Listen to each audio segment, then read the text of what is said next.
আসসালামু আলাইকুম। আশা করি সবাই ভালো আছেন, আমরা অনেক ভালো আছি। তো প্রিয় বন্ধুরা, কয়টা দিন আগে আপনারা ভিডিও দেখছেন আমার খালি গরুর আমার বেমার, গরুটা সুস্থ হইলো না এলো নাই। তো সেটার আপডেট আমি দিই আপনাকে। তো আলহামদুলিল্লাহ, আপনাকে দোয়া এবং ভালোবাসা আপনারা কমেন্ট করছিলেন। তো সে না কমেন্ট পড়ে তারপরে আপনার গরুগুলার হয়তো আমি চিকিৎসা দিচ্ছি। তো আলহামদুলিল্লাহ আমার গরুগুলা সুন্দরই আছে, ভালোই আছে মাশাল্লাহ। এই একটা ওই একটা মানে বর্তমান ঘাস খায়। আর ওই বাছুরটা মানে গরু এখন বর্তমান ঠিকই আছে। তো আপনাকে আমি দেখাই, এই যে ঘাস কাটে আনছি, ঘাসগুলো আপনারা খেলিয়ে দেখাই এখন। তার মানে গরুর হয়েছিল বেমার হয়েছে, খুরা রোগ হয়েছিল যে গরুর, সেই খুরা রোগটা বেমার এখন মানে চিকিৎসা দিচ্ছি। এই খুরা রোগের বেমারের চিকিৎসা কিন্তু আপনার ডাক্তারে দিয়ে আর না, এটা কিন্তু একটা ভাইরাস রোগ। এই রোগের বেমার আপনার নাই, মানে ওষুধ নাই। এটা মানে বাড়তেই করুন আগে আর কি, দেখেন খাইব শক্তি দেখছেন। প্রথমে তো ঘাস খাই নেই, এখানে যে ঘাস খায়।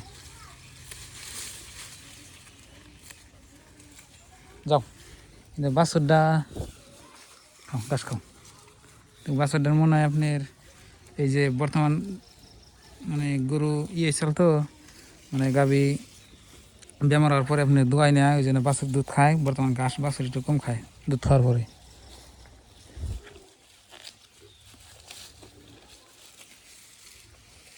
তো আলহামদুলিল্লাহ গরু ভালো হয়ে গেছে, অত একটা সুস্থ নয়, কমছে আর কি। ওই যে খাইতেছে, আগে এরকম করে ঘাস খাই এখান নাই। একটা ওই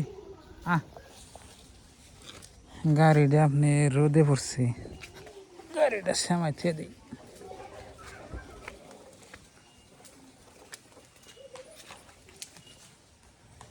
তো গাড়ি এখানে থাক। তো গরুর আপডেটটা আপনাকে সাল দিলাম। তো গরুটা এখন ভালো হয়েছে, যে বাছুরের ঘাস খাইতেছে দেখুন, ওটা খাইবি। তো প্রিয় বন্ধুরা, গরুর যদি খোরা রোগ হয়, হ্যাঁ আপনারা কিন্তু বই থাকবেন না, গরুর পাশে সারাদিন লাগে থাকুন লাগবো। আর যেনে খোরা রোগ হবে না সাফ করে রাখা লাগবো। খোরা রোগ হলে আপনার যে মুখে খাওয়ায়, ঠ্যাঙ্গে খাওয়ায়, গরুর ঘাস খায়েন না। ওই ঘাসের মধ্যে শোনাইতেছি কে, তোর কি অবস্থা? ঘাস খা যা, খাই দেয় হয়ে রয়েছি। তো প্রিয় দর্শক, ওই দেখুন বাছুরে আমান ঘাস খাইতে। এই ছিল আজকে আমাদের আপডেট। তো ভালো থাকবেন, সুস্থ থাকবেন, দোয়া করবেন। আসসালামু আলাইকুম। নতুন নতুন ভিডিও আইব, এরপর থেকে সুন্দর সুন্দর দেখবেন আর কি।